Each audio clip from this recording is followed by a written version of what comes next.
Good evening, everyone, and welcome to a special episode of Anomalous Realities. I'm your host, Lenita Elder.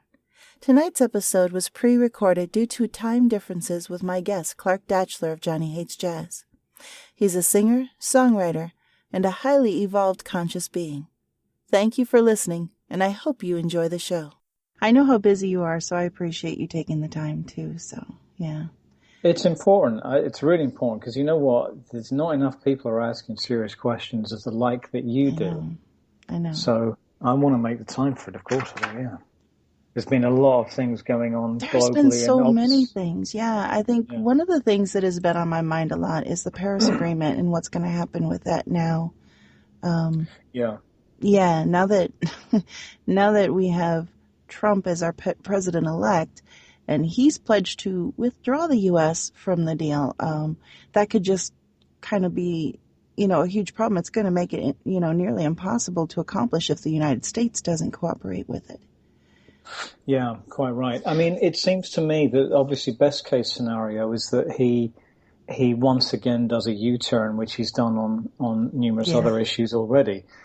And I think, judging by John Kerry's speech recently, which basically, says no one person has the moral authority to speak for what is in effect an entire planet in this instance.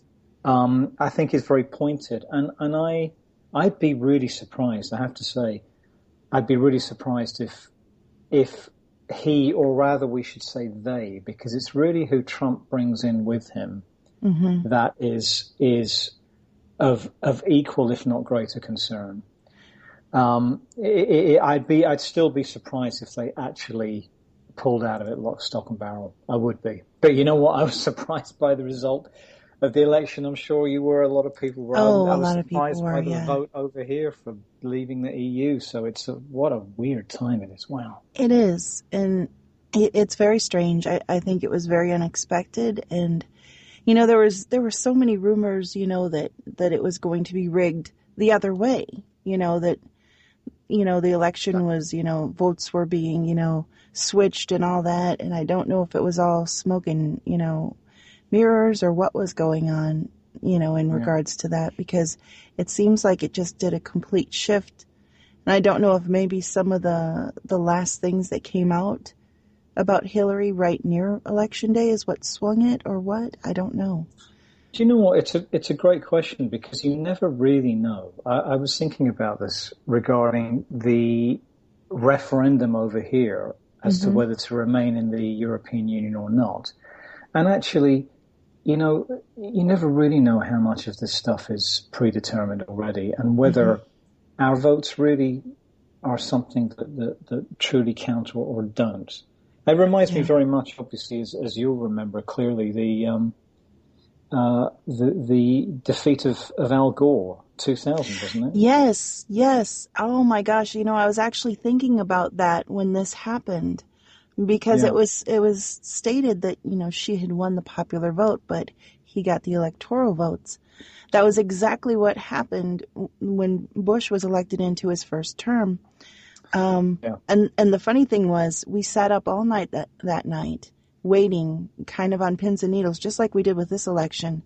It was just as powerful. And I really wanted Al Gore to be our next president at that point in time. And as soon as, they made the announcement that it would be Bush, I got this knowing just almost immediately. And I turned to my husband and my mother-in-law and I said, he's going to take us into war, and I knew it. And I said, and it's not going to be a short one. It's going to be long. And then, of course, 9/11 happened. And that was, just one of those things that was just kind of a tool to get them over there, to get that whole thing started. So that was, it was a scary time. Well, a very scary time. Funny thing is, not particularly funny looking back on it, but I had just moved to the US in 2000. And so I arrived kind of having become acclimatized to the US under Bill Clinton, which that administration still took the US into numerous conflicts. Yeah. But it was I arrived and suddenly the country seemed to change radically overnight It with really with did. yeah, and I Freedoms. think and also remembering that election, and like I say, we don't exactly know what happened in this recent election in terms of how No. Trump won, but if there was a degree of manipulation at the weakest involved, then they did it much more smoothly than with George W. Bush and Al Gore. Because if you Mm-hmm. remember, Florida was cold for Al Gore originally, Yeah. and then it suddenly switched mysteriously to being called for George W. Bush, and that's when it Mm-hmm. all went wrong. Yeah. So this time it happened much more smoothly. But I, you know, um, I don't know. I don't know. As if Winston Churchill said about democracy, words to the effect of, democracy is the worst system ever, except for all the other ones we've tried. It made That's me chuckle. yeah. And then you question what is real democracy. So, Yeah. You know, I question government overall sometimes. But it seems like Trump has actually kind of flip-flopped so many times back and forth. I don't think anybody really knows where he truly stands on a lot of things, which, no. except for some very clear things, it's very obvious how he stands on women, which is a scary position because in the days following his, announcement that he was president-elect, we have had numerous amounts of hate crimes, crimes against women, incidents, where people, so horrible situations have been happening. College campuses and things, men have been getting very aggressive towards women and saying very foul things, and it's just Wow. it's been out of control. It really has. The thing is, we're talking thousands and thousands of reports of incidents almost immediately. There's Wow. even signs being put up that say, this water is for whites, this water is for coloreds. Just people telling, black people they should go to the back of the bus. We have school teachers telling the Hispanic students that their family should be deported very soon. And it's been horrible, horrible. My goodness. My goodness. I'm listening to that. Of course, we don't get that detail over here of what's going on. That's absolutely shocking. There are mirrors, though. There are reflections. Again, I Yeah, refer to the EU referendum, and these things seem to release a lot of pent up unbalance. yeah. And I mean, there were hate crimes here against Polish people after the EU referendum. One Polish person was murdered, Oh and no, yeah, and it's all kind of calmed down a bit. But for that family, it's never going to calm down. They've lost no. their loved one because of this bizarre stuff that gets released. Yeah, I think whenever something is framed in extremity, and this can happen to the right and this can happen to the left, as we saw, for example, with the Russian Revolution or the French Revolution. You hmm, saw abhorrent things happening in the name of liberty. yeah, And that word gets bandied about so much now and is being contorted and distorted so much that it seems to be almost a buzzword for people seeming to feel they can do anything because hmm, they feel that they are in the right. yeah, And it's worrying times because I think what we're all a bit concerned about is the domino effect.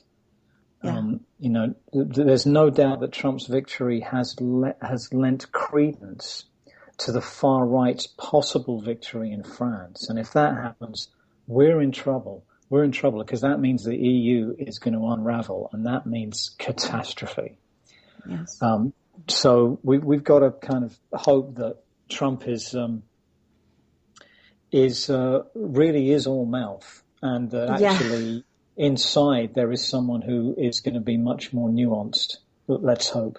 Let's Yeah, hope. it almost seems like because it seems like he's switching on a lot of issues, Yeah. in what he said he's going to do initially. a lot of the things that he's saying he's going to do kind of go against what he said in his campaign he was going to do. And that's going to kind Yeah. of make a lot of people upset that voted for him. Yeah. I honestly feel, though, that this election has taken the masks off of people who have been Mm. hiding the hatred that they have, and just Yeah. kind of exposing that for what it is. And I don't know if that's a path to healing or not, but it certainly at least reveals it in the light, because we've been feeling like we're making really, really great progress, and people put on this Yeah. face like, they're they're okay, but when things like this happen, those masks that they put on their face kind of shatter and fall away, and then you see what's really underneath. Yeah, yeah, and I think you're right that that is actually part of a process that in the long run will be healing. I think I that hope so. the issue is what happens in the meantime. Yeah. I still think we're heading for a better era. I do. I just think it's very clearly going to be a bumpy road. Yeah. Yeah, most likely. I was going to bring up, we've had, we've talked before about, the equality between all different races because we are a human race. Yeah, It brings up what we've had. We've had a lot of crimes by the police against people of ethnicity. It's been kind of showcased against Black lives recently, but it also happens with Natives, it happens with Hispanics, it happens with Asian people, it mm. happens with anybody that is really of a culture that's not Caucasian or white. Yeah, And so there's been a Black Lives Matter movement, and then people have been kind of crying, uprising against it with an All Lives Matter. Now, this is a good point. Yes, all lives matter. But what's happening is they're using it as a way to quiet that whole movement. And I found something that I thought was really interesting. And bear with me for a minute here. I'm going to read this. It says, imagine you're sitting down to dinner with your family, and while everyone else gets a serving of the meal, you don't get any. So you say, I should get my fair share. And as a direct response to this, your dad corrects you saying, everyone should get their fair share. That's a wonderful mm. sentiment. Everyone should. That was kind of your point in the first place. However, what you really meant was you should get your fair share also. However, your dad's Mm. comment just dismissed you and didn't solve the problem that you still haven't gotten any food. Yeah. So that statement is kind of, it's kind of one of those dismissive things that people say. What they're not saying is that only Black Lives Matter. What they're trying to say is that they should matter at the same level as everyone else's life. But people are taking that out of Mm. context and then being dismissive with the all lives matter, which is a very true statement. But I don't think that they're not getting the point. I think they're dismissing it purposefully because they don't want to face it. No, I mean, it sounds like the two perspectives are not mutually exclusive. I mean, the fact of the matter is that um, yes, of course, I think you're right that there is a power in saying all lives matter, and that's true. I mean, it's a starting point. Yeah, In actual fact, I'd say the next point is to say all lives matter regardless of gender, exactly. because we're incredibly fixated on race, as we should be, because there are some major problems. But excuse me, over half of the population are women and treated at best as second-class citizens. Yeah. Where is the all women matter movement? It's interesting. I've spent a lot of time in Argentina recently because my wife is Argentinian, Mm-hmm. and they have a very powerful movement over there, which is basically a woman's movement saying, we're not going to lose one more woman to violence. We're not going to lose one more woman to murder. And you see tens of thousands of women rallying in Buenos Aires, bringing transport to a standstill with this particular slogan. And it's a culture that Yeah. is that has a lot of machismo about it. So there's very, very specific problems there, but those problems exist to different degrees all over the world. And Oh, they really do. Yeah. I'm sorry, it sounds like I'm kind of I'm doing the opposite of what you No, probably no, hoped. no. Continue. because I just think that we have to, that gender gets pushed down the list. Gender, first and foremost, we are all here on Mother Earth. Mother Earth surely must come first. Our survival on Mother Earth must come second, how we achieve that. So in so doing, we have to acknowledge, yes, we are a human family.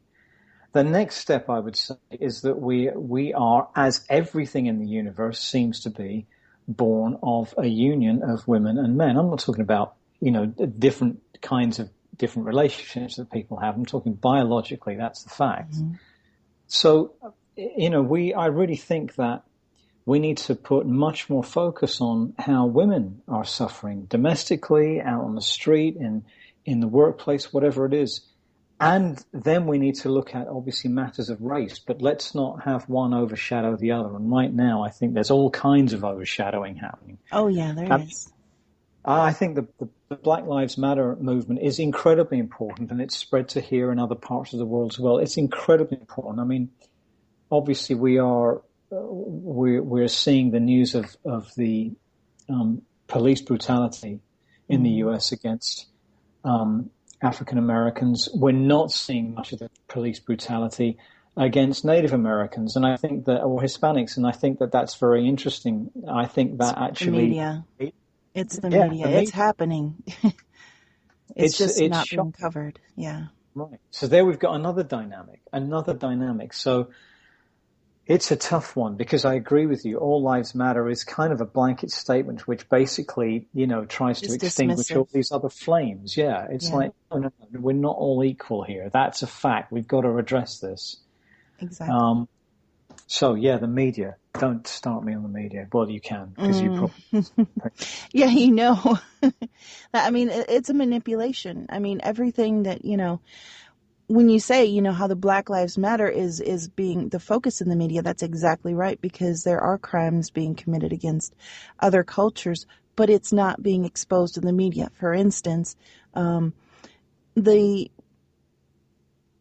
Dakota Access Pipeline right now, what's happening, and the way people are coming together. For a long time, the media was completely silent, even though we had thousands upon thousands of Native Americans standing together, and now as well, other people of all different races are coming together to support the natives in this fight against this pipeline going through their area. And the media wouldn't cover it. They wouldn't touch it. There was a complete and total media blackout on this up Yep. until an actress got arrested for standing with them. Yeah. So, Yeah. up until that point, the media didn't want to say anything about it. Yeah. It's absolutely shocking, and I think that what this reveals is kind of going back to what you're saying about how the Trump election has unmasked a lot of potential ugliness in the country. I think what that reveals is that, if I may say, as a British person, okay, who's lived in the US for some years, I think what it has done is it has revealed the fact that this conflict that begun with the arrival of Columbus and beyond is far, far from over. Yeah. The Native American world is treated with incredible disdain. It's regarded as irrelevant unless there's some kind of token gesture that can be made to it because it improves the image of the country or a particular perspective. And, these slogans, for example, like, disunited states of America. I'm living in a country right now, the United Kingdom, which is incredibly disunited. So please don't think that I'm speaking from some kind of, authority here. I'm absolutely not. I think this is what we're seeing around the world. But this particular conflict in North America is really being revealed in a very worrying form. And actually, Yeah. I wish it was revealed more, like you're saying. Its lack of coverage is shocking. I mean, the militarization of the police in taking on peaceful protests is Where is that? Where is that being talked about in the mainstream media? It's not. There was a little No. girl who was attacked by one of the dogs. There was an 11-year-old boy who was shot by a rubber bullet, and I mean, it's just there are reporters being shot by bullets. Yeah. It's horrible. The world is not what it seems. I think that is what Mm-hmm. a lot of us are. If we weren't already aware of that, we're certainly waking up to it now. And if we were already aware of it, we're getting even clearer that that is the case. The world is not what it seems.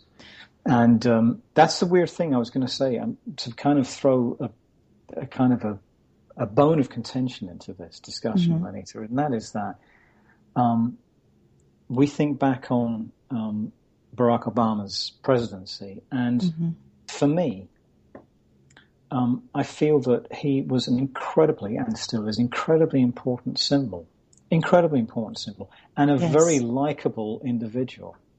The problem is his lack of power as president. Because the weird thing is that if Barack Obama continued in power or Hillary Clinton had won, that the war in Syria would probably continue for Yeah. year upon year. Yeah. That, in my opinion, as others I know, is a proxy war of the West's. And the fact is that one of the oddities of Trump winning the election is the possibility that there might be some kind of resolution there. Isn't That's that strange? I know. it's very strange. So these things are not black and white. They're not black and white. And that's No. again why I say the world is not what it seems. Certainly, we can see that corporate interests run the planet. Simple as Mm-hmm. that. They run the planet. They are the new nations, and all our flag waving isn't going to change that. Yeah. Well, and that's kind of, I think there was our discussion on Facebook about, kind of, you wanted to see Hillary in office. And the thing about Hillary is I want to see a female president. Yeah. I know that people think I wasted my vote by voting for Jill Stein, but I cannot see it that way because we have a two-party system that is really broken. And change has to come. And the only way change will come is if we take a stand against it and we don't continue to support it. Because if we keep feeding into a system that's broken, it's going to keep being our system until more people stand up and say, we reject it. We just need the numbers. Unfortunately, people buy into that belief that, their votes are wasted if they do that. I know so many people that didn't want either one of our candidates. They felt like they were choosing the lesser of two evils because honestly, when you look at it on paper, with the things that she is for and was doing, she wants Monsanto to be able to sell products to us without labeling their GMOs. There's all kinds of things. She's not really a friend to the environment or the people, and neither is he. We need to have other options. We need to not be stuck with just the choice of Democrat or Republican and everybody believing that, if there's a candidate that's not one of those two, there's no chance that they can be elected. People have to stop believing that illusion. I very much agree. And I think this is where you may remember I did a post quite recently about the notion of a greatest nation. We have to all be prepared to be self-critical as to what our individual countries stand for and what our electoral systems provide us with. If a country thinks of itself as being the primary nation on the planet, then there's no way they can be self-critical enough to look at another country of less significance and say, what are they doing better than we're doing? And the reason I'm saying that is that, in my opinion, we should all be looking at Holland. Holland has proportional representation. It's had it for years.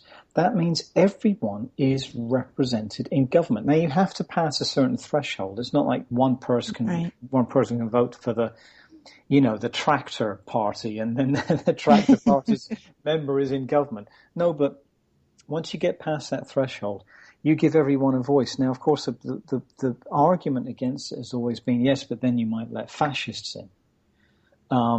Or some people say then you might let communists in. Well, yes, but actually if you look at the Dutch model, that's not what's happened.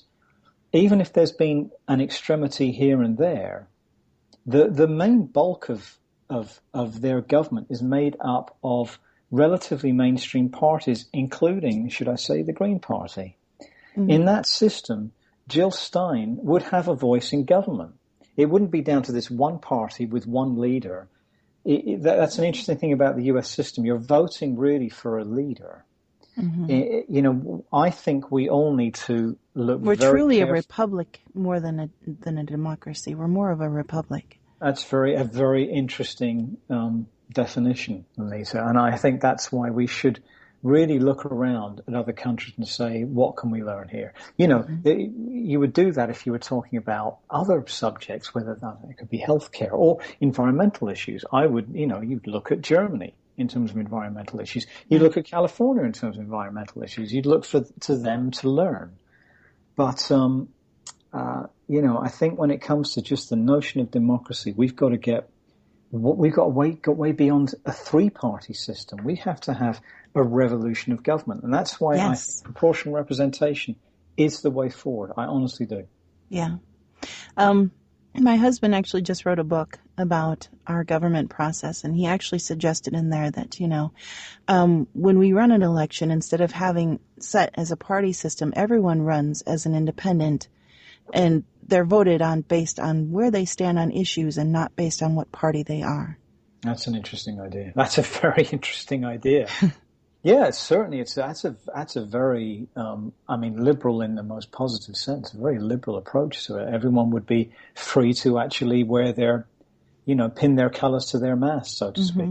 Great idea. Great idea. If we could only get it to happen. And that's the question. That's the question. How do we affect this change? Yeah. How do we get this to come into play? I'm actually hearing some interesting things that, Trump may do some things that we aren't expecting. I hope and pray that that's right.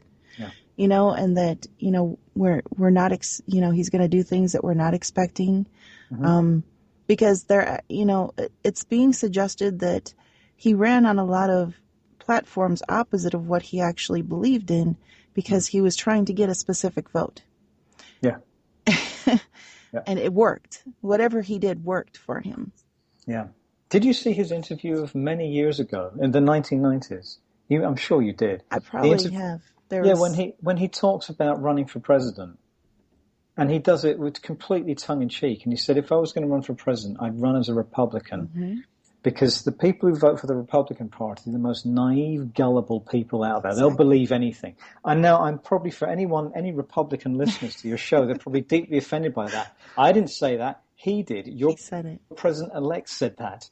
So, I actually think we got to hope that there's someone else in there who has another agenda. I certainly hope so. Because I have to say this. The other thing is that one thing that no westernized country can ignore is the fact that we are living in a kind of a modern Dickensian age where manufacturing has been outsourced to places like China, obviously, where people are being treated in the most abominable way possible.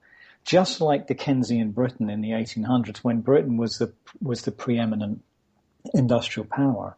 We're just seeing that on a globalized scale. And the fact is, a lot of people have been left behind by that. A lot of people have lost jobs. They've lost their purpose in life. This has to be addressed somehow. I don't know if he's going to be the guy to do it in the US. We'll see. But I think that something had to give because there are some serious flaws in the way that we're moving forward. Yeah. I think the fact that he plans on scrapping the TPP is some indication, It is. Yeah. Yeah. So we'll see how that goes because it does sound like he actually wants to try to, bring more of our, production type jobs home instead of farming them out elsewhere so that, we're supporting the economy of our country and not just going as cheap as you possibly can at whatever cost. Yeah. So hopefully. Exactly. exactly. I hope so, and I do want to add that, just a note about Hillary Clinton, and that is that yes, from my perspective, I absolutely wanted to see a female president. Yeah. I remember an old Mayan woman said to me that there was going to be a African American male president before there'd be a female president, Mm-hmm. which goes back to what other levels of importance we assign to what a person is. Yeah. And I actually have to say that I think it's shocking when you see that 59 countries have had or have now elected female heads of state, heads of government, Mm-hmm. and the US isn't one of them. No. The currently still just the biggest superpower isn't one of them. That's pretty shocking, and that's why I wanted her to win. I don't think that there's any candidate from the mainstream parties who hasn't done deals with the proverbial devil, and I'm sure Mm-hmm. that she's had to do her deals, especially as a woman, to get even to the point where she reached now. Yeah, It's not. her connections with the Rothschilds and the Rockefellers kind of put me off of her a little bit. Just that alone kind of bothered me because they're in control of the central banks, and if she's Yeah. tight with them, that means we're never going to see a breakaway from the central bank system. Yeah. So Yeah. that worried me too. No, it's a fair point, and I do understand. I mean, in the last election here in Britain, I voted for the Green Party. Mm-hmm. I'm all for taking a different approach to the Yeah, mainstream parties. Definitely, it's a symbolic issue, and we've just got to yeah. hope there will be someone on the horizon soon who will finally be able to fulfill that important symbology in U.S. history. I really hope. I really hope the next election maybe we see this fulfilled and we see it happened. Yeah, I'm hoping, at least. yeah, Okay, to go away from politics for a minute, do you guys have chemtrails in the UK? yeah, Yeah. absolutely, yeah, we do. I have to say that, I mean, there's obviously differing degrees of chemtrails in different areas. I'm sure Mm-hmm. it's true in the US. I mean, I remember where I lived in Arizona, there were, we had various Air Force bases quite, relatively close by. Edwards was not that far away.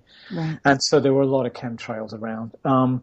Yeah, there are chemtrails here. It's the least talked about issue, I'd say, Yeah. of our times. I really do. It's quite incredible how invisible it is.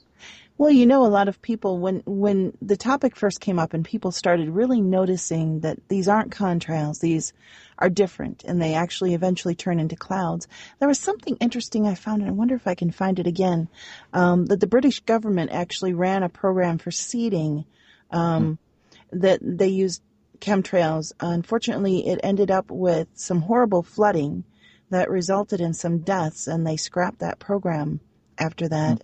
I wish I could remember exactly what it was called, but apparently that happened. And Was this from what you remember? Was this the relatively recent flooding of I don't know what it was, a couple of years ago, or yeah, was this actually further back in time? no, I think it was recent.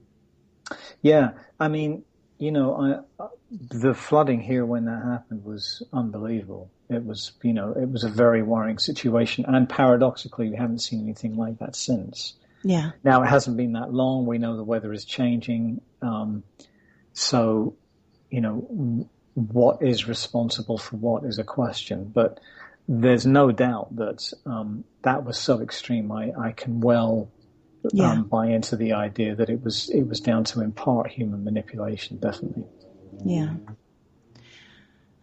So we've just come across a story that a NASA personnel member, his name is Douglas Rowland, has come forward and basically said that lithium, along with other potentially harmful products, are intentionally sprayed into our environment regularly.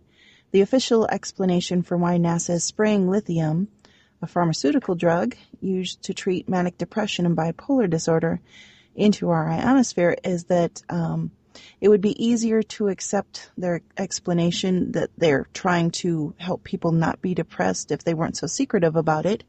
But yeah, apparently they're trying to treat depression. Why would NASA try to treat depression is my first question. Um, what does NASA have to do with public health? Yeah, very Um, good point. I don't understand this, but I will say one of the things that came up years ago, I did an organized debate about chemtrails, whether they were real or not. And one of the things that I came across as hard evidence proof that chemtrails were real was there was a piece of legislation.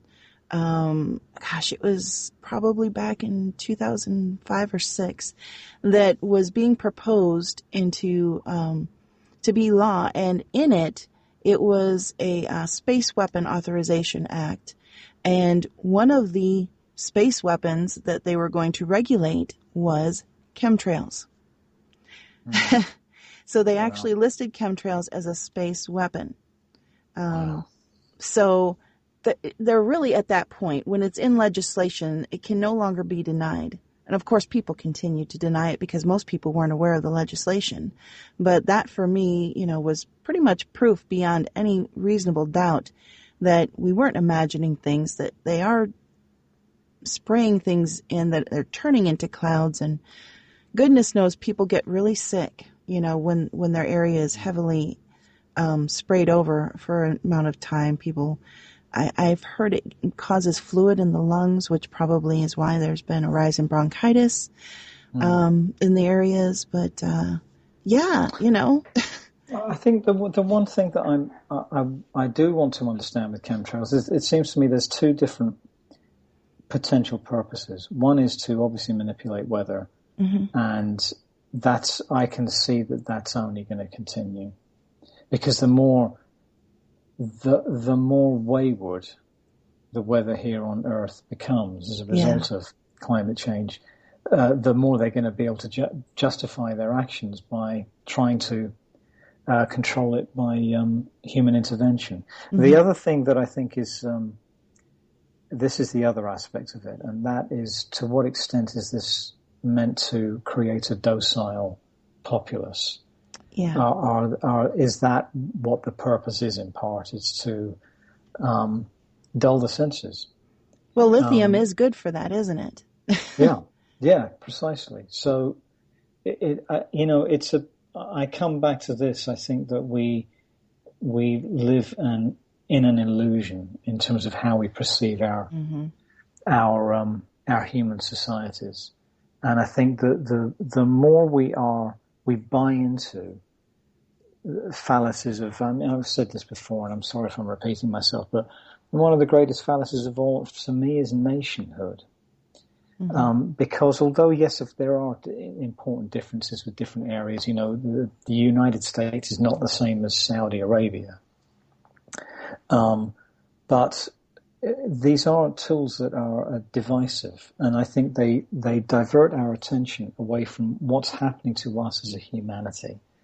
And I think this idea of creating a populace that is dumbed down, unmotivated, willing to accept the world as it is around them is incredibly worrying. It's been going on for years, and I have to say, as a musician, you look at music's place in the world now, and it may as well be a chemtrail because it's having the same effect on the youth of today Yeah.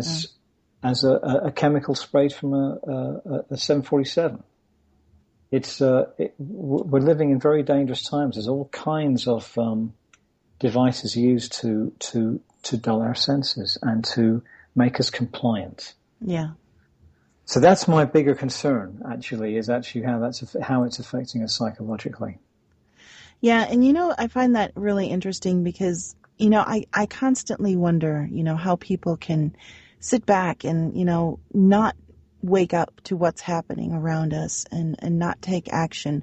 But, you know, to some extent, they're being docile down, Yeah, and it makes yeah, me wonder how some of us are able to, regardless of what's being done, we're able to stand up, and see things as they are. Um, mm, I noticed that the elite always make sure that they have bottled water. yep, to Yep. make sure that they don't get the effects of the tap water that is coming out of our faucets, because Yeah. it's full of fluoride. Yeah. Gosh knows what else, you know. I know Yeah. that I think it was San Diego, maybe San Francisco, back in, I think, the 60s or 70s, they were putting lithium in the water there without telling the citizens. Mm. And it might have actually been farther back because it was declassified several years ago.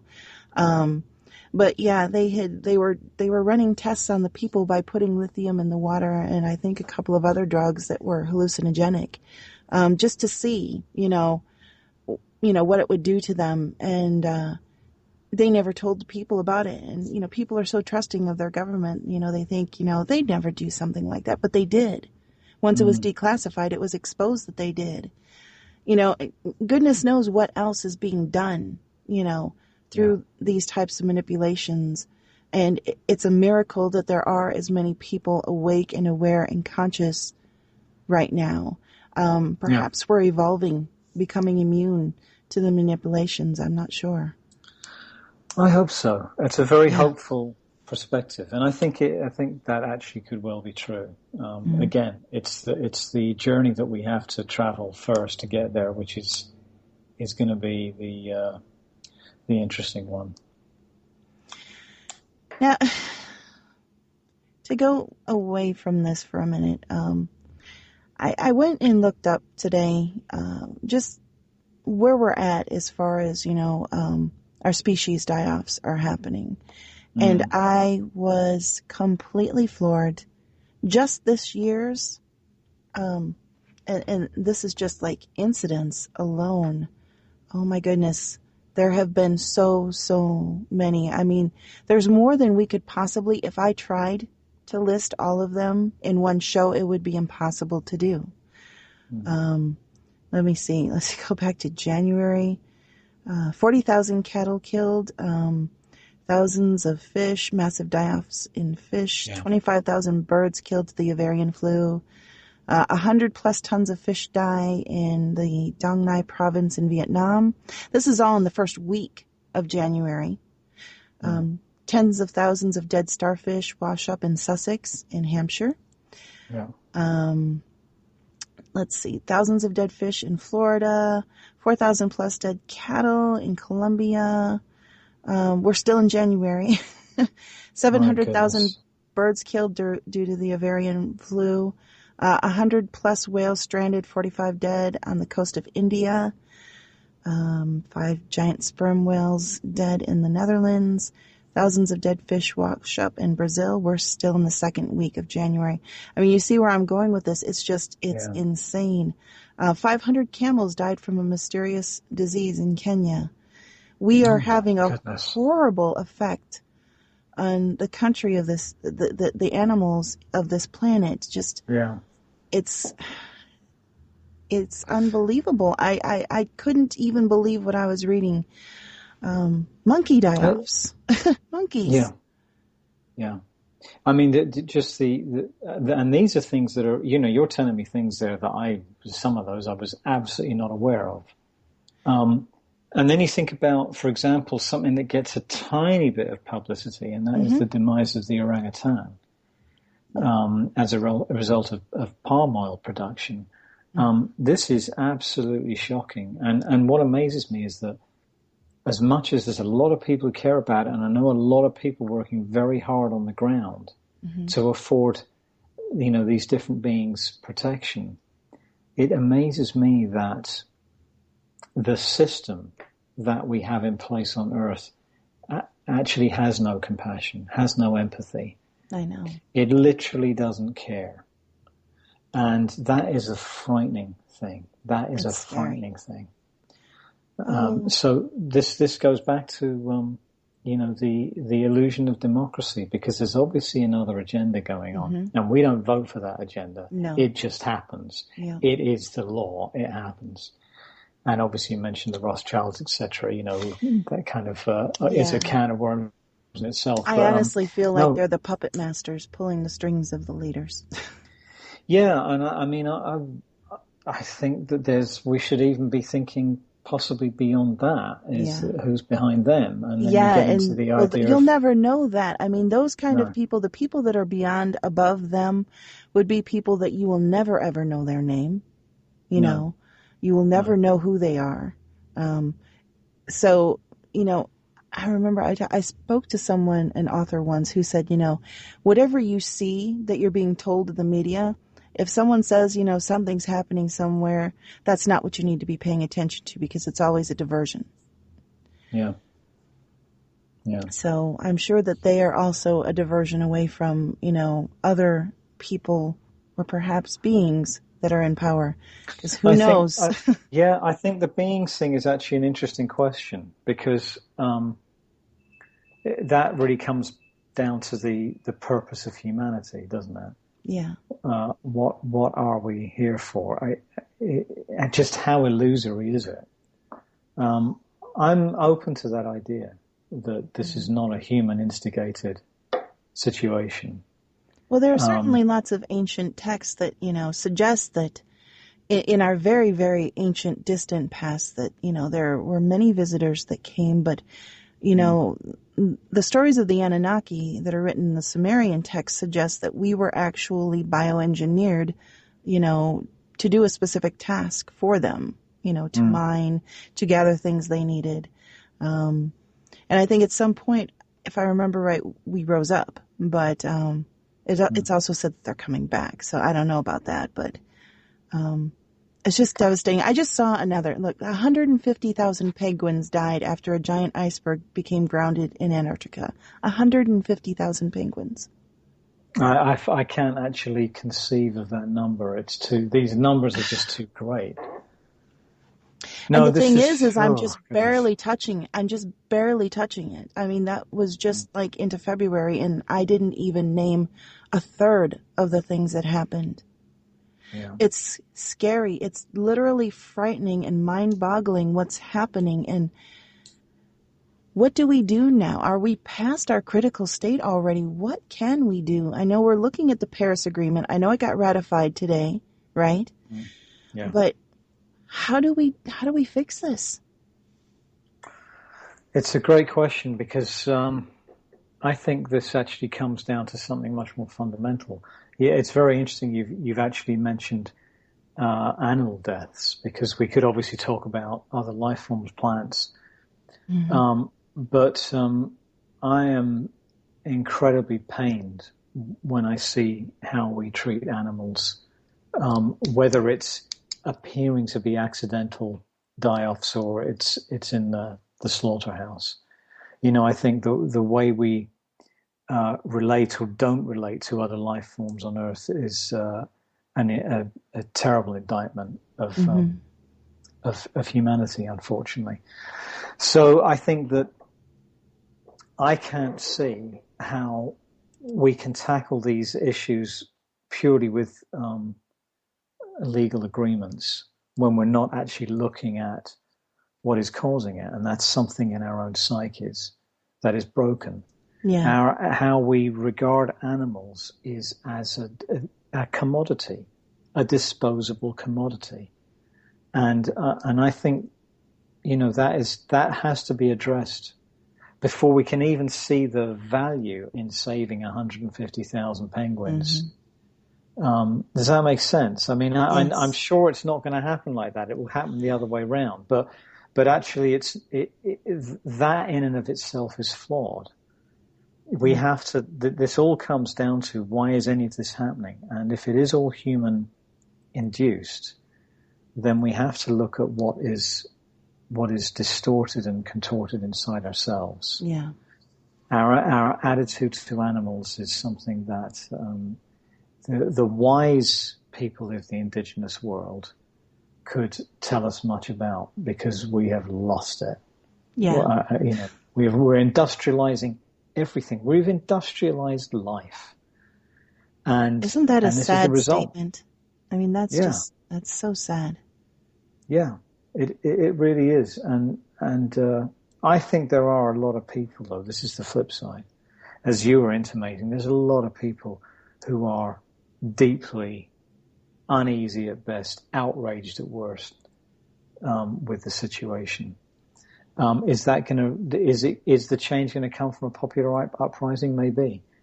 Again, I'm going to speak as a musician here, and that is to say, it would be nice if there were some records once in a while that made it into the charts that had anything to say except for talking about romance or lack of romance or dancing or what somebody's body parts look like. I'm sick of it. That's one of the reasons we're in this state. Because the music, but this is a media controlled thing, obviously, because there's people out there making positive music. They're just not getting exposed. Yeah.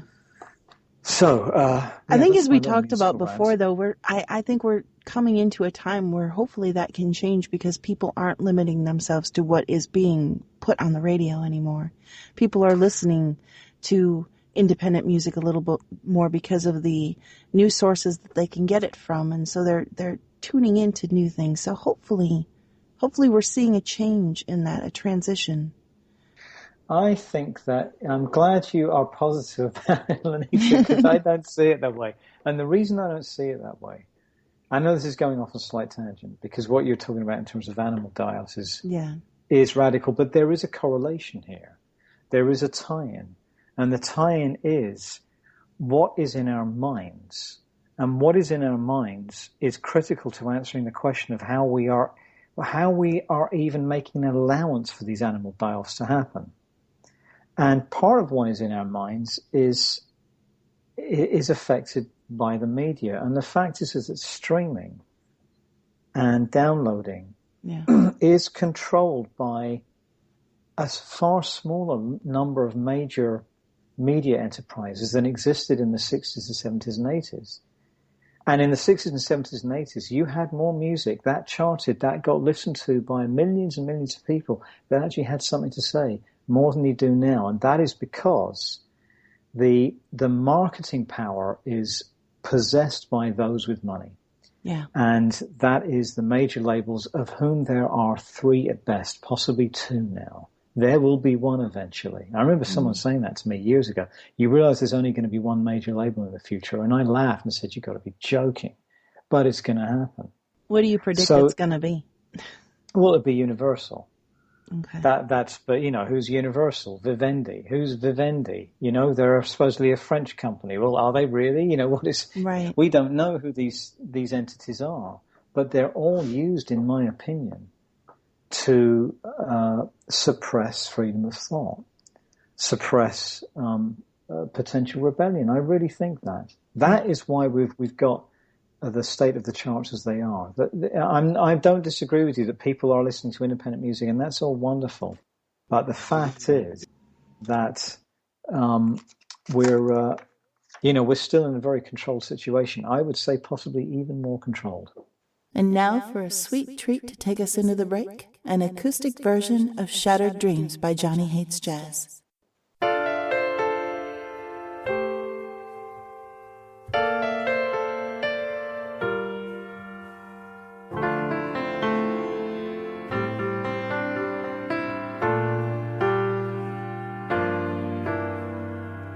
So much for your promises, they died the day you let me go.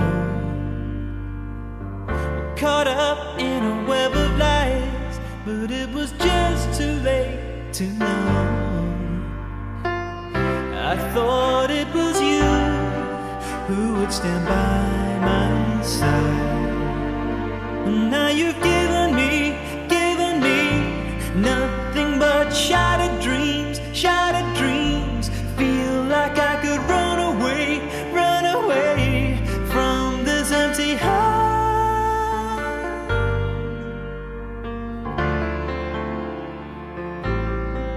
You said you'd die for me. I woke up to reality and found the future not so bright. I dreamt the impossible, that maybe things could work out right. I thought it was you who would do me no wrong, and now you've given me nothing but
You said you died.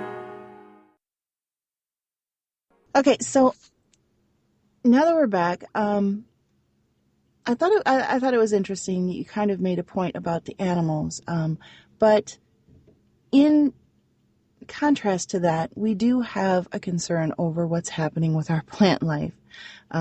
We have deforestation has gotten out of control, and we're looking at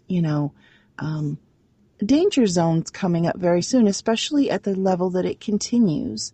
And another thing that we need to be concerned about, which people really aren't concerned about, it doesn't seem like, is the fact that people don't understand that trees are actually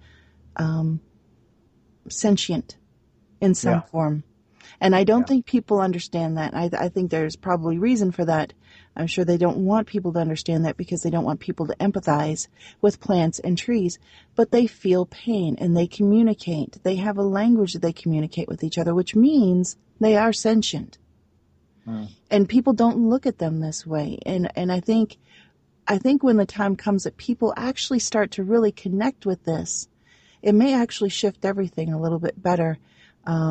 In terms of kind of getting back to where we understand that connection, between us, between the animals, between the trees and the birds and everything. And knowing that we all rely on each other to keep living, Yeah. We rely on them more than they rely on us. Yeah, I think that Professor Brian Cox, I don't know if he's known in the States. Yes, he is. Yeah. Okay. So Brian Cox was a musician. He was in a band called D-Ring. Now that he was I the didn't keyboard know. player. Yeah, he did really well in the 90s. Wow. But he was always, he had a background in physics, and obviously after leaving his musical career behind him, he really went full tilt into that. And he's a very interesting communicator. Now, I don't think he necessarily would see it this way, but I saw a documentary he did where he's really just talking about the evolution of life on Earth. And the most profound thing he said was that if you look at all the building blocks of life, right up to us or down to us as humans, you realize that the Earth is our ancestor. And he's talking not spiritually, he's talking chemically, he's talking biologically. Right.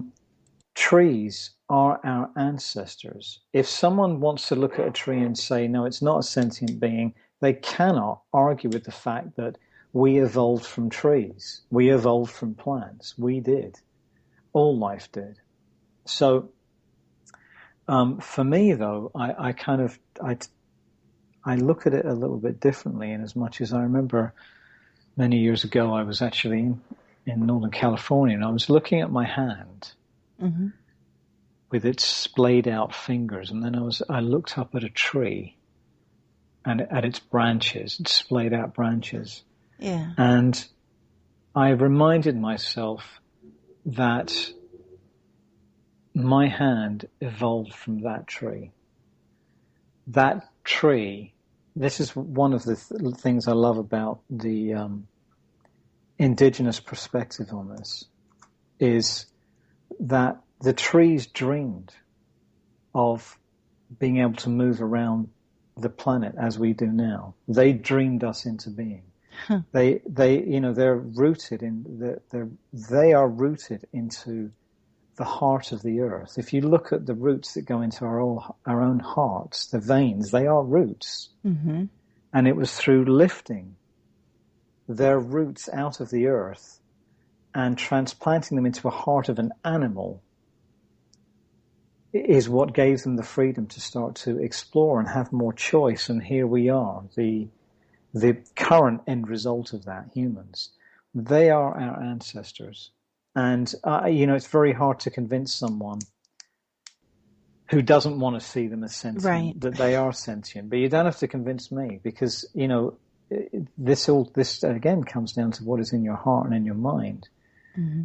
I think that it's pretty obvious that plants respond to their immediate surroundings and the amount of care or the amount of lack of care that they receive. As far as I'm concerned, they really are our grandparents. And I think we all need to claim that way of seeing the planet as something truly global now. We have to. It cannot be. It's too easy to sort of say, well, that's how a certain group of indigenous people see it, and it's wonderful that they do. They can teach the rest of us, but we need to accept that it's a human perspective. Mm-hmm. We're all evolved from them. So exactly. I don't really know. That's a new perspective, honestly. I don't think I've ever heard anyone, mention trees in that way as, where our source, where we came from. And it kind of reminded me of the song Mother Tree a little bit. Oh, cool. Well, that was in a way, that was the influence of Mother Tree, that the trees, dreamed us all into being, all these different peoples that now existed. But we all go back to a single tree. And yes, of course, you can say, well, that's the original human tree, but it's way beyond that, of course. It's the animal tree, it's the plant tree, and it's the earth tree, it's the stone tree, it's the, we have a phenomenal history here on Earth, and it's time we started caring for the grandparents, both human and non-human. Yeah, that's all definitely. I kind of wanted to cover a little bit the problem that we both have, which is fracking. Do you think the Paris Agreement is going to help put a stop to it at all? I don't think it will, actually, no. I'm afraid to say. Again, this is the question of to what extent the Paris Agreement really has leverage. Mm-hmm. Because there are plenty of countries that, have not fulfilled their current commitments. Right. And what's going to happen to them? They're just going to continue to, say they're doing their best and they'll catch up when they can. I think the fracking interests it's a really, really heavy situation, that, isn't it? And I know in the States it's really out of control where I'm at, because we have a whole lot of wells in Oklahoma. Mm-hmm. And actually, I think it was a week and a half ago, maybe, we had like a 5.3 earthquake. Oh my goodness. And I literally felt it. I'm like, wait, what is that? And, I turned and I was like, we just had an earthquake.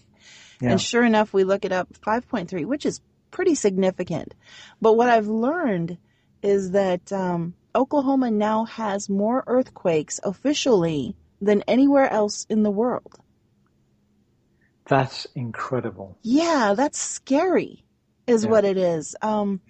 Living here, at least they're not gigantic. At least we don't have, 6 to 8 pointers on a regular basis. We have had some 6-pointers, but, and we don't have the problem of a tsunami to follow as they do with the island nations. But are you guys noticing an increase in earthquakes in the UK at all as a result of the fracking? Oh, absolutely. I mean, fracking is not widespread here yet. The current government, who are, centre-right in certain situations, right of right, they're condoning it. They're starting to hand out licenses. There's huge public opposition, as I know there is in the US. And one of the reasons it didn't get off the ground is that there was a test done in the county of Lancashire, which is in the north of the country. And there was an earthquake in a city called Blackpool, just a few miles away. Mm. And it was just, this country doesn't get earthquakes. This country does not have many. Right. It's not subject to normal natural disasters. It's really not. It's an interesting place. Until now. Until now. And so there was a moratorium on fracking. And of course, you let enough time go by and another government gets in, and what do? They start granting licenses. But, people by and large are very much against it. I think the problem, we all know that the amount of documentation in terms of pollution of groundwater is astounding. Yeah. And it just shocks me that government upon government pours scorn over anyone who comes up with this kind of evidence. Mm-hmm. And they're using obviously the situation of the perspective of defense and the need to become energy independent as a reasoning to allow fracking to go ahead. That's certainly what's happening here. Mm-hmm. And the problem is that there is a half truth in that. We do not need to stop being dependent on countries who have extremely depraved regimes, but also happen to be sitting on a lot of natural resource. The irony, though, if I can kind of take a twist and a turn here, and I don't mean to get too far away from fracking, because on a very human level, it's heavy. It's absolutely shocking. But some of the countries that are sitting on the kind of natural resource that would help us out of this problem happen to have left-wing governments.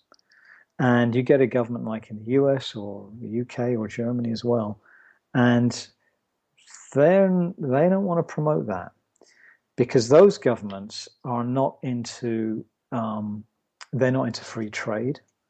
They're not into private ownership as much of resource. I'm talking about countries like Bolivia. Bolivia sits on some of the largest lithium deposits, and we're talking about lithium now for use in electric vehicles. And Bolivia has absolutely fields of it because they have massive salt flats, and that's where the lithium is stored. But you then have to deal with the government, which is actually decidedly left of center. You look at the problems that are happening in Venezuela now. Venezuela is, I think it was, the second biggest producer of oil in the world. I think it's third now. That means it produces massive amounts of oil. Wow. But it has an extremely left-wing government. I'm not saying that it's that government is full of angels, but you look at what Venezuela is going through now. Why is it being undermined? Why is it in turmoil? And you do wonder, because there is a history of dabbling in South America for the sake of seizing resource, material wealth, that I think is continuing. So fracking, actually, I think, is being used so there isn't the need to go cap in hand to countries that have been royally effed over by wealthy countries of the past, both Europe and North America, for the resources they possess that will actually get us out of the need to have fracking in the first place. That's what we need to be looking at, and we have people working on that.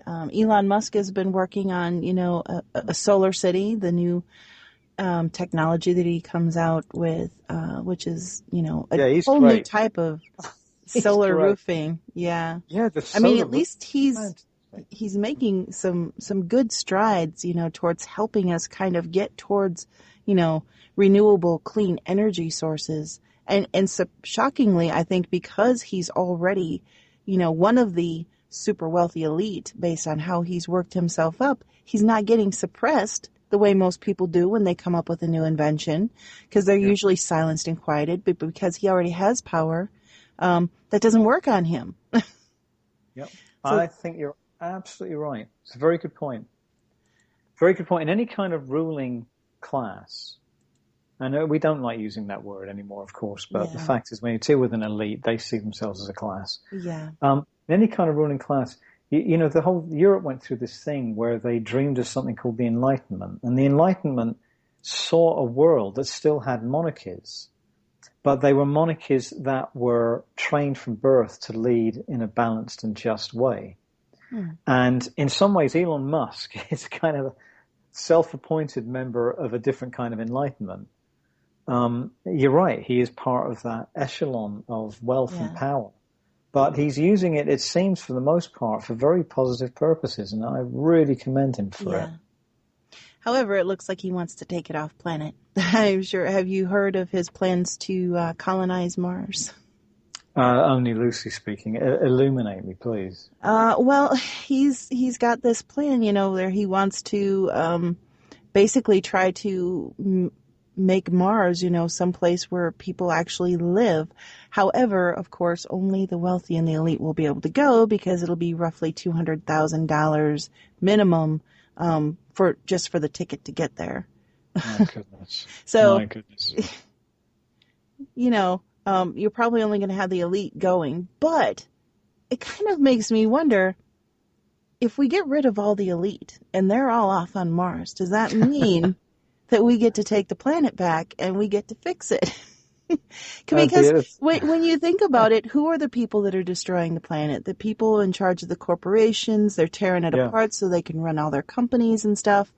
Can we get rid of their organizations when they decide to go to another planet because they feel like there's no hope here and they've kind of destroyed it?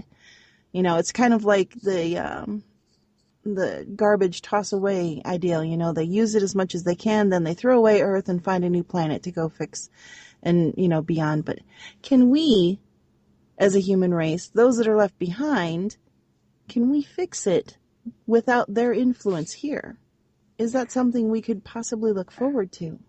I think it's a very interesting idea. It reminds me in a converse way of the fact that Britain used to send its convicts to Australia, which is a paradise continent.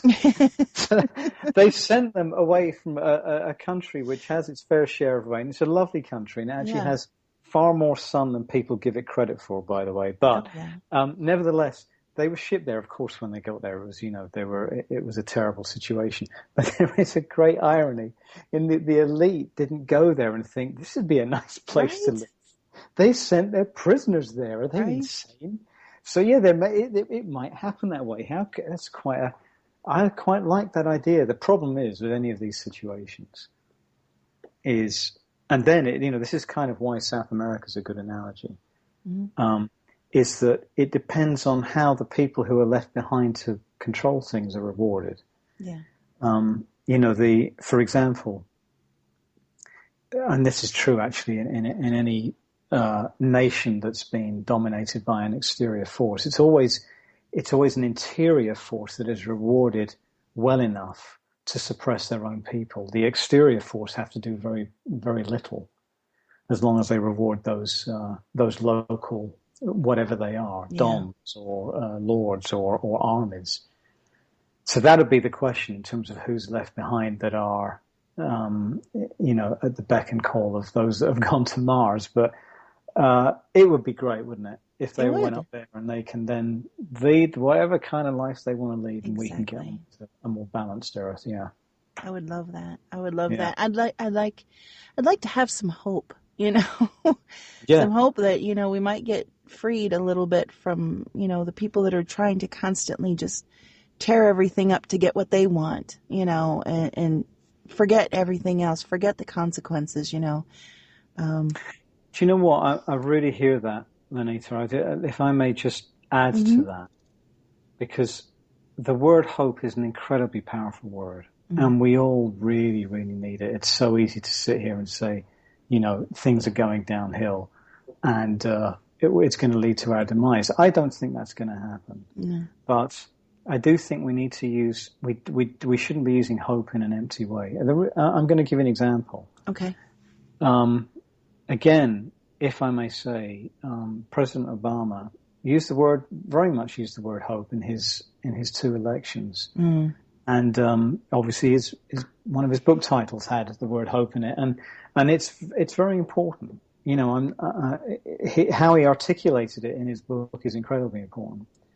But the problem is that for the kids in Syria and Iraq, they're wondering what he meant. Yeah. Because Islamic State, it's very interesting. I was listening to a phone-in radio show over here in Britain, and a soldier phoned in. A soldier who was in the Second Gulf War. And he said, you know something? We wiped out the Iraqi army in 3 weeks.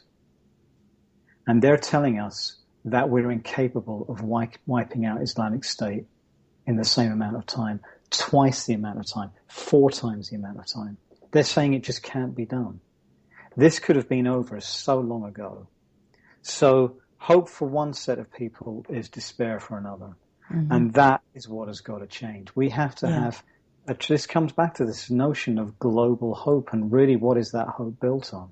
And you're tackling a lot of these questions with the questions you're asking me and the subjects you're raising, because they all feed into the idea of what is hope built on, instead of it just being a wonderful notion that just things surely have to get better, which we all want to feel.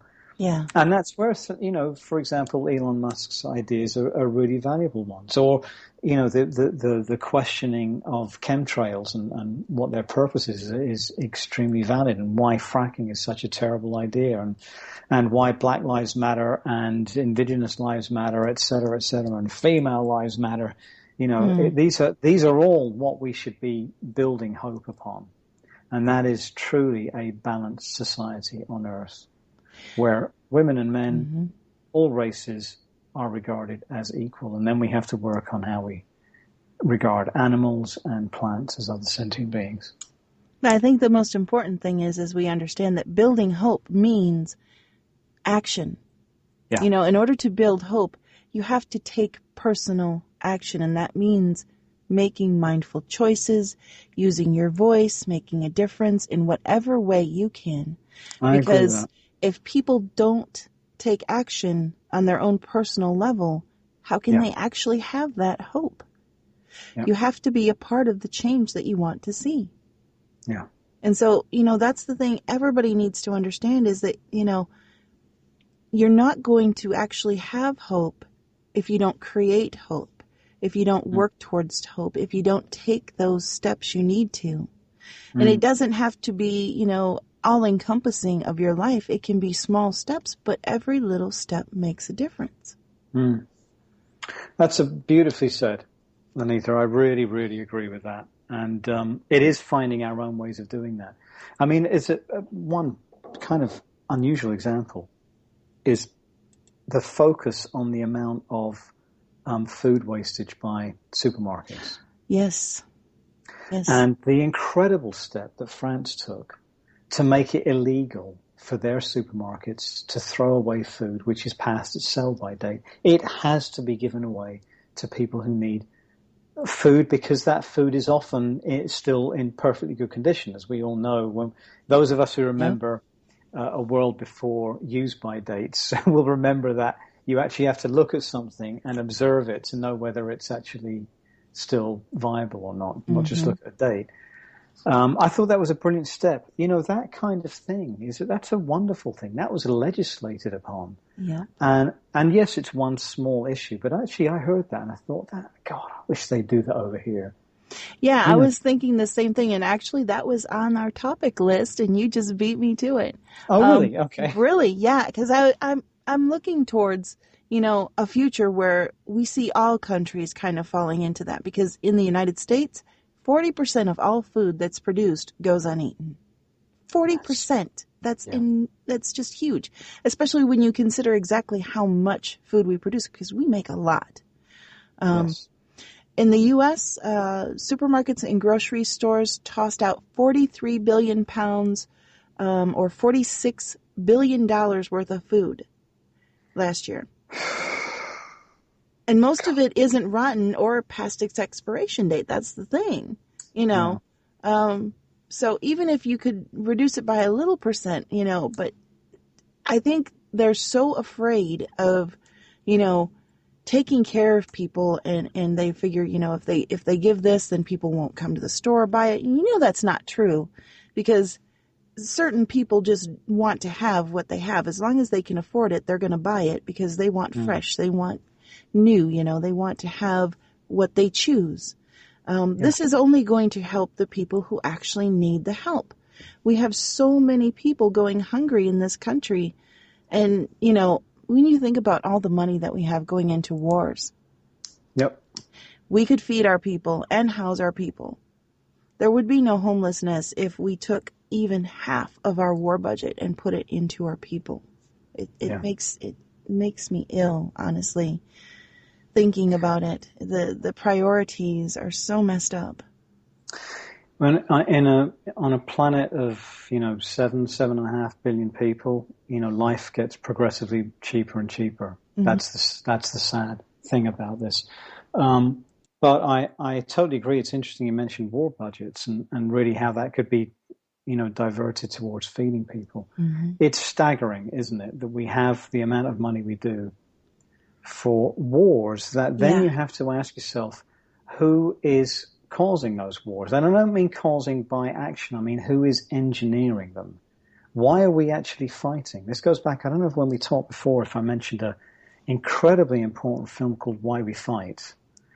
Documentary from, I think it was from the 80s or maybe early 90s. Mm-hmm. Why We Fight, if anyone can still find it, explains, and it really is from a US perspective, although it does take in Britain and a few other countries, why there has to be war.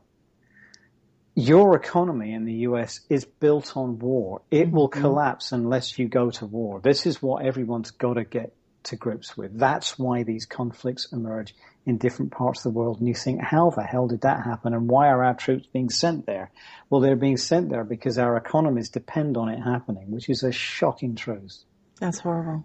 Yeah. So Why We Fight, if anyone wants to look that up, obviously it's going to be dated now because there hasn't been a new version of it made, but it goes into many, many different conflicts. It goes into the amount of conflicts that have happened under seemingly liberal governments. So back to food, back to food. But it does come down to what we see as expendable and what is not. And I think this is the problem with capitalism, which is a very general statement, because if there are certain things about capitalism that have proved beneficial, but certain things haven't. And that is this constant need to compete with the people in the store next to you who have got even more loaves of bread on their shelf and even more freshly baked than yours. I mean, there was a study done over here in Britain, on the fact that the major supermarkets sell baked goods, freshly baked goods, as a loss leader. They do it because it looks the part. It looks right. People go in there and it makes them feel good that if they wanted to buy that freshly baked loaf, they could. But the fact is, they sell hardly any of it. They sell hardly any of it.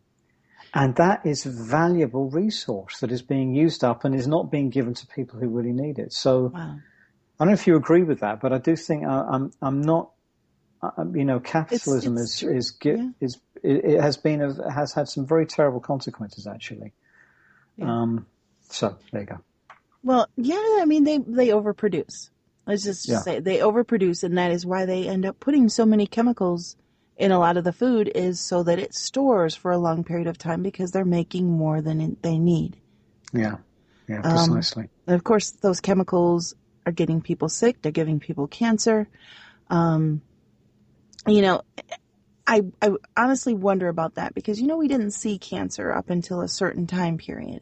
Yeah. And it's really when they started putting all the preservatives and additives and everything. Yeah. This is kind of, where we're going. And one of the things people don't understand about cancer is that it loves sugar. And they put sugar in pretty much everything. High fructose corn syrup is in so many things hiding there, and it's making the people globally sick, very very sick. Especially the high fructose corn syrup because it confuses the body. Yeah. So corn syrup. I mean, that's an interesting thing. I have to say that corn syrup is used by far the most in the U.S. and it's used in ways that it's not needed to be used. That's what amazes me. It's such an industry that it simply has to be added because, it's like going to war. You have to go to war because if you don't, then a certain element of the economy collapses. Right. And of course, in other countries, there's other means of sweetening. And I totally agree with you, though, about the emergence of cancer, that there seems to be a very strong correlation with the emergence of how we manipulate food. I'm not just talking about obviously GM food, but additives. I think, absolutely. And all kinds of particulates that are in the air, this comes down to what we are doing to ourselves. Yeah. But the food production thing is a weird one, because it's true that our capacity as a planet to grow food is far from reaching its highest point. I mean, you look at, again, if I may, because I've spent a lot of time in South America recently, so it's very much on my mind. But South America, for some reason, is not on most people's radar. We're very much in a Western-centric world. Yes. Of course, if you're in Asia, you're in an Asia-centric world. But don't think about, Latin America so much. And Central South America has such incredible agricultural capacity that is not used, or it's used in a means of monoculture. So, Argentina supplies meat to the world, but actually it's one of the breadbaskets of the world. That's what it used to be. So I think this has a lot to do, unfortunately, with, it comes back to who owns our food supply, who owns the means of production. Because, there's no doubt that there are plenty of countries out there who could just as easily supply us with food whose means of production would not include corn syrup, as an example. Right. So I think this, unfortunately, goes back to Western capitalist domination. Yeah, once again, I know. And we're actually, on that subject of the capitalist domination of the food supply, we're kind of coming around to a point in a lot of areas of the country where it is going to be, illegal for people to garden on their own, to grow their own food. And it's a dangerous scenario to see that, we won't be able to grow our own fruits and vegetables without breaking the law. That's horrible. Is that for real? Well, the legislations are being proposed, so we'll see where it goes. But yeah, that is, and it's scary. I mean, it's like we were talking about before about how they're making off the grid nearly impossible. A lot of places it's illegal to be off the grid. You have to connect up to the grid, and then they'll sell you back your electricity even when you want to go green. So there's a lot of control happening all over the world, on a massive, massive scale. And it's not the kind of regulation that's good. There's regulation I'm very in favor of, but this is not. This is regulating things that, really could emancipate us all. Yeah. I'm amazed about that. I'm amazed about that legislation. I'm laughing because it is absolute lunacy. Mm-hmm. And if they get away with that, that's surely there has to be a revolution. I can imagine my mom, who is nearly 19 years old, will be leading the vanguard of that revolution. She's such an avid gardener. So watch this space. Yeah. Watch this space. Mm-hmm. That will do. We have a lot of waste also in this country. And I've noticed that there are some other countries that are they've found ways of getting around it. Sweden has gotten to a point where they have nearly 0% waste. Yeah. Why aren't more countries following this example? And they're actually, using it as a form of energy too. But is that contributing to the carbon problem too? It's interesting. We're talking about incineration, aren't we? Because they've developed incinerators that actually create steam that power turbines that create power, which just sounds absolutely brilliant. Mm-hmm. It shouldn't be an excuse, though, for the amount of trash that we create. However, what an ingenious way to deal with it. From what I understand, they've come up with a very clever system to deal with emissions. I don't understand it very deeply. But I do think that the reason other countries aren't developing or copying these technologies, it has nothing to do with emissions. I think that's one of the lower things on their list. I think that it's just that the problem is this is all about economy. And for example, a country like Britain, which is an island, a small island, there's no landfill space. So it all gets shipped off to Africa.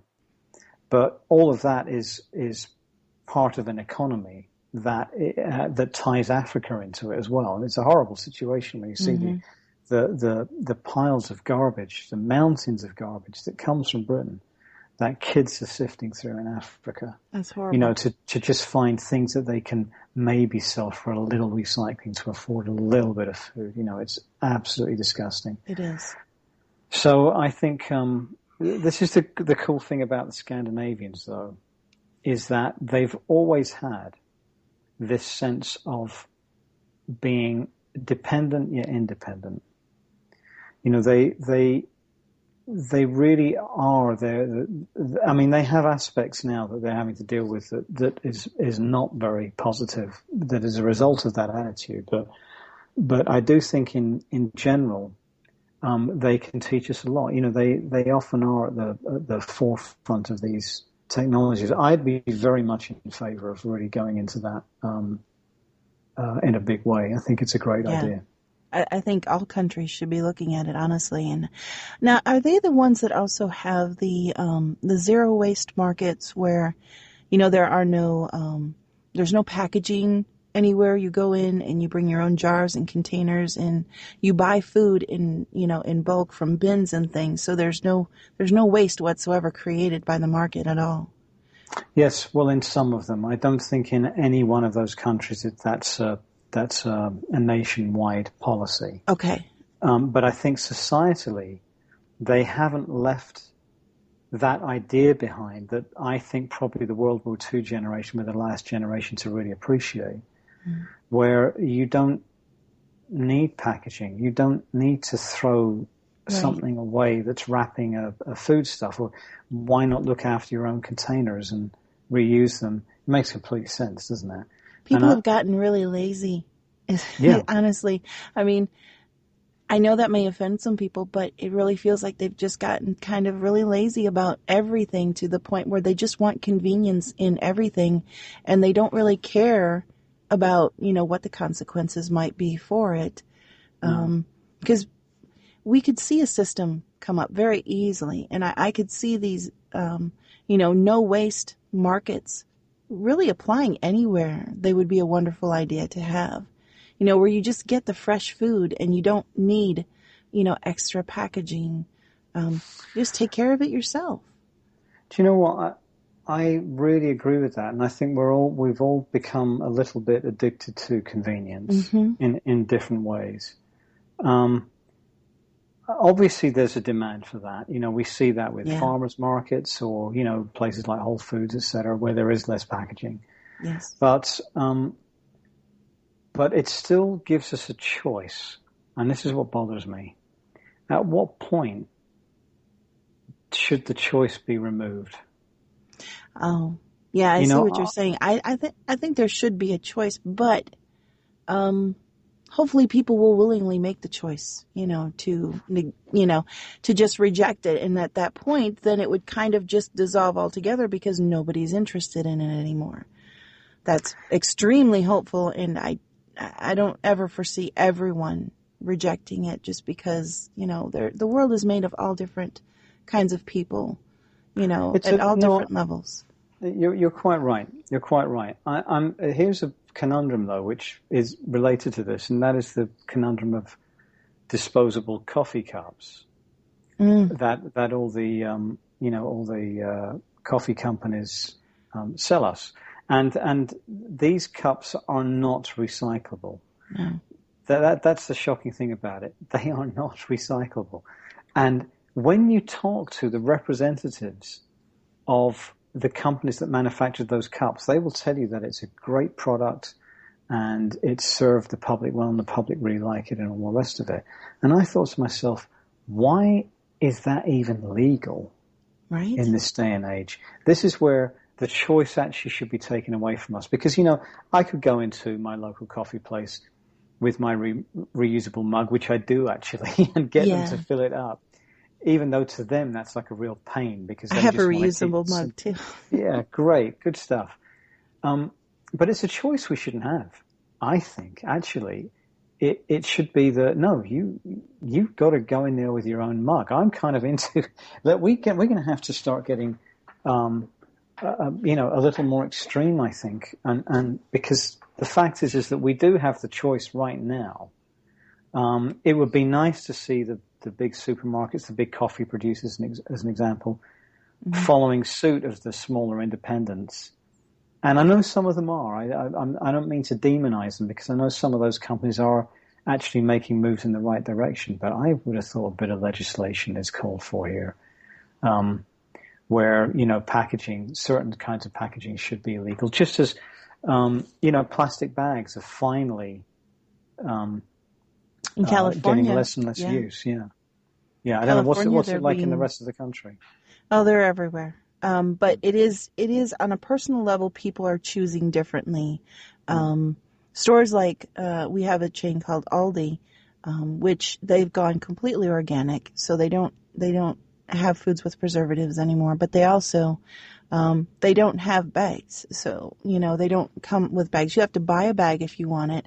And then they have lots of cloth bags that are available, and people bring their own bags to put their groceries in, The thing is, the amazing thing about Aldi, they're all over Europe as well, is that okay. I don't know, I think Aldi are either German or Italian, and I read about this move that they've made, and that's a great example of people doing the right thing. They're a corporation, and they recognize that this is what their customers want. You would hope that they also feel some kind of moral compulsion to make that decision to go solely organic. I think that's a brilliant move. Fantastic.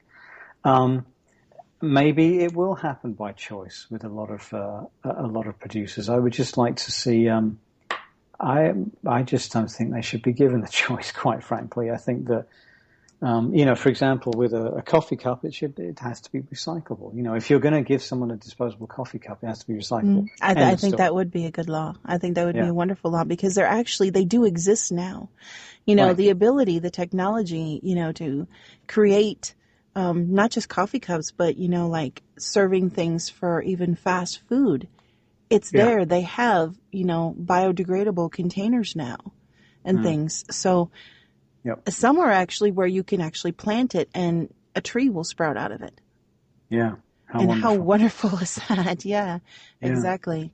So it's there and it's available. Yeah, it should become compulsory to, only serve in things that don't hurt the planet, and things that can be, biodegraded or, perhaps reused in some form. Anything other than just something that's going to hurt the planet. Exactly. And maybe that is a great example. Aldi have probably just seen that they can do very well by adopting this particular perspective. And maybe that is the power that we have as customers. I don't like to use the word consumers. How on earth have we been called consumers and accept that? Right. It makes us sound like robots, for goodness sake. Which is probably what the elite. That's probably how they see us. Yeah, it's exactly what I was thinking. Yeah, it's probably how they see us. Yeah. What's nice is that nature always seems to find a way, though. I read a story about a mushroom that has developed that actually eats plastic. That's amazing. Isn't My it? goodness. That is amazing. That is the most wonderful thing I think I have ever heard. I just started to think to myself, hopefully it catches on, it starts to spread and you find it in other places so that it starts to take care of this problem we have. Mother Earth always seems to find ways to protect herself, even if that means, earthquakes and things like that.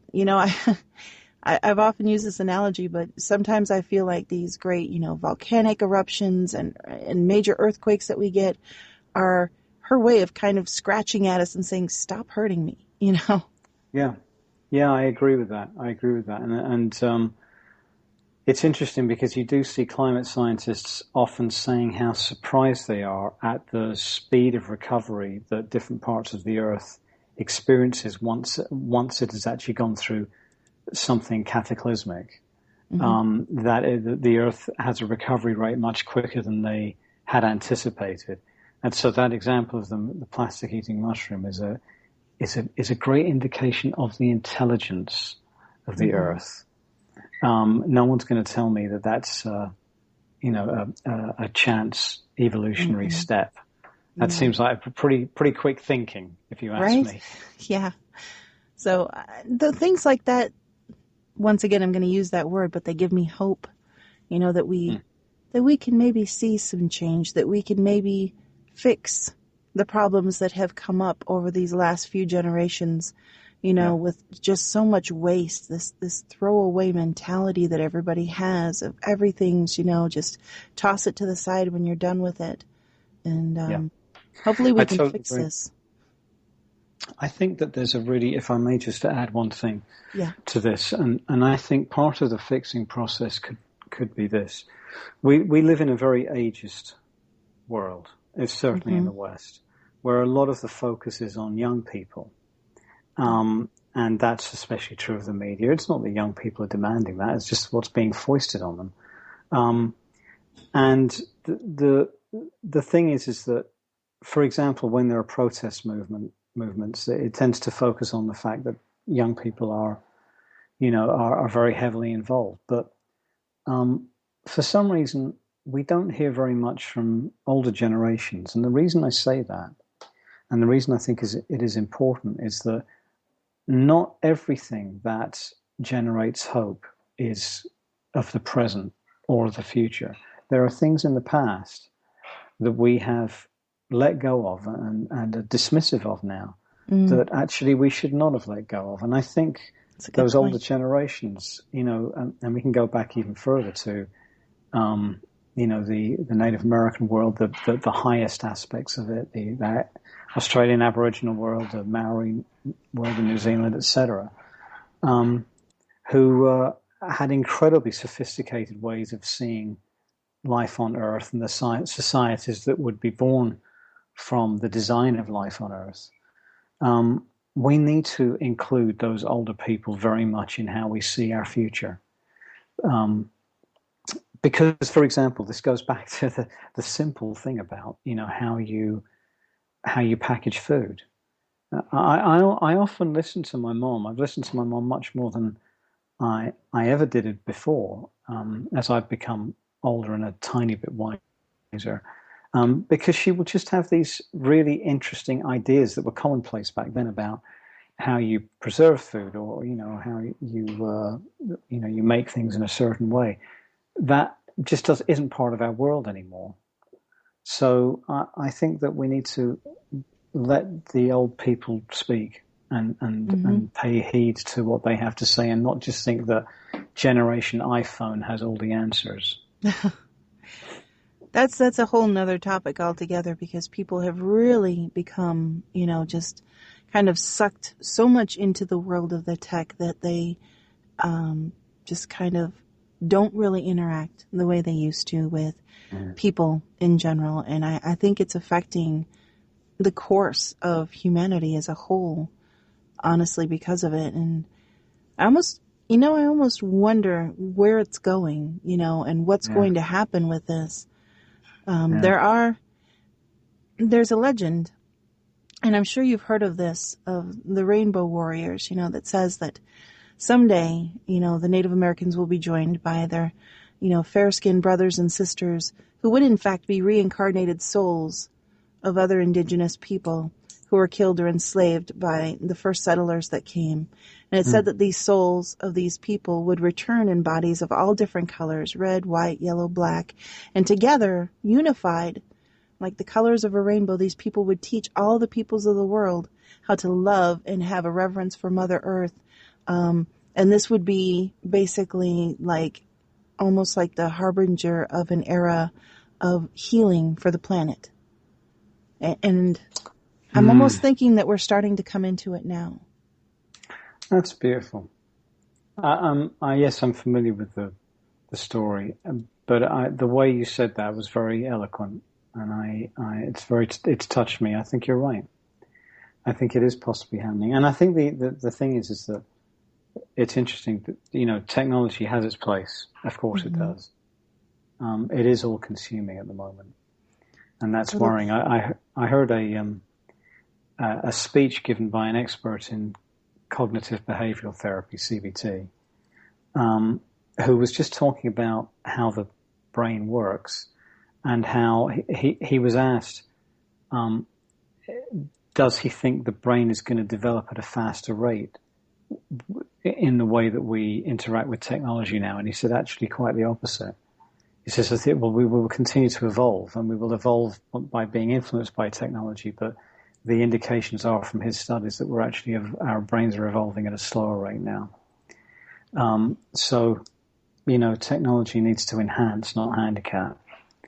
So hopefully the Rainbow Warrior story is going to bring about a unified group of very balanced people who will understand the benefits of technology and when to apply it, and then to understand the time when it's time to be with nature, it's time to be quiet, it's time to pray, and then there's a time to, be in front of your computer or whatever it is. We need to achieve that balance. I think you're right, though. I think those people, I think they're already here in smaller numbers, and I think they're going to grow. Yeah. Yeah. I think we're looking at a time right now where there's going to be a gathering of all of them. You see people kind of becoming more aware right now. I see more awareness now than I've seen in such a long time, at least since the 60s and 70s. We've had a few generations where everybody was just kind of oblivious, to the problems that we face. And now awareness seems to be rising again. Yeah. We seem to be awakening again.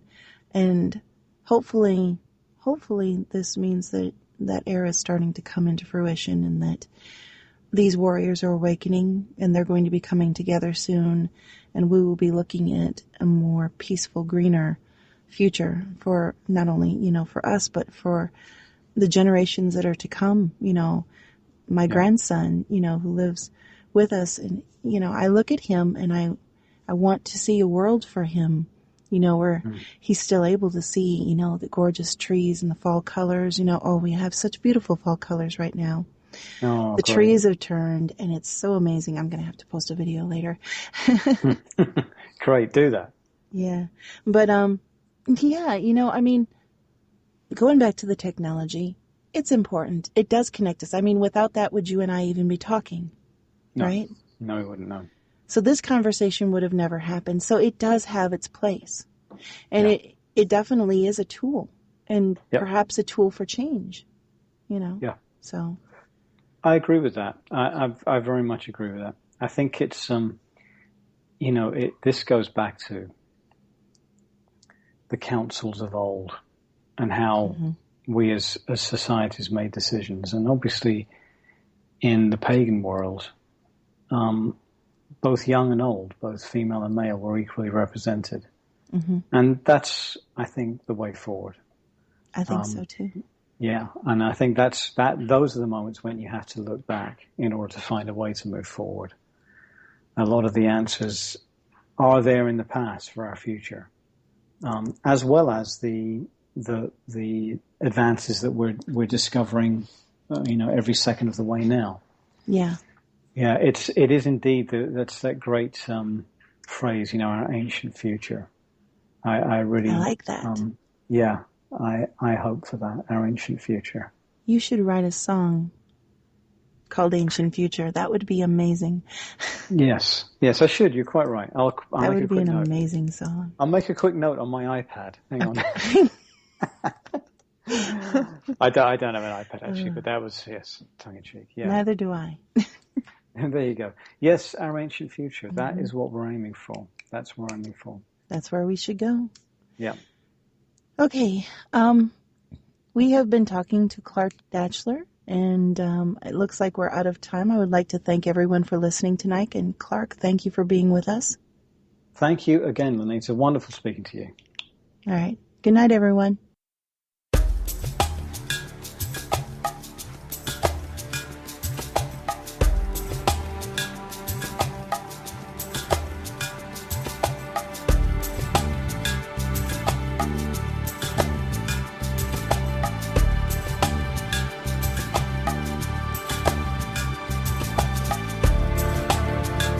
Traveler from an ancient land, spoke of cities in the sand that rose so high and then faded away.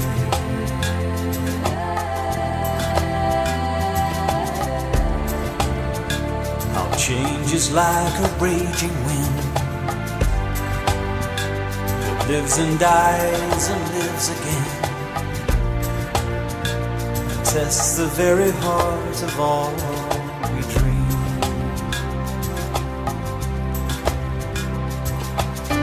So what will we create and what will we destroy in this dream of life, on this fragile voyage? When we're walking in the dream of life.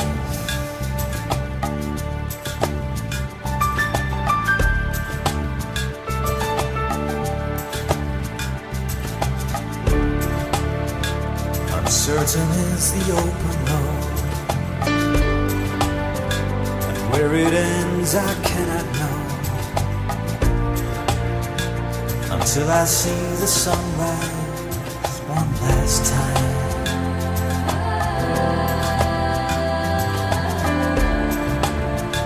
If who we are is all we keep, when we awaken from this sleep,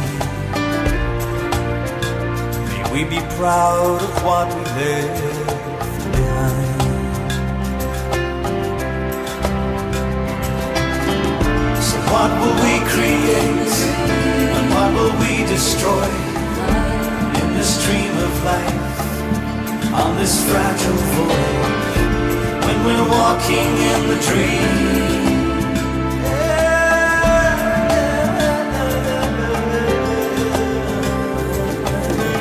So what will we create and what will we destroy in this dream of life, on this fragile voyage, when we're walking in the dream?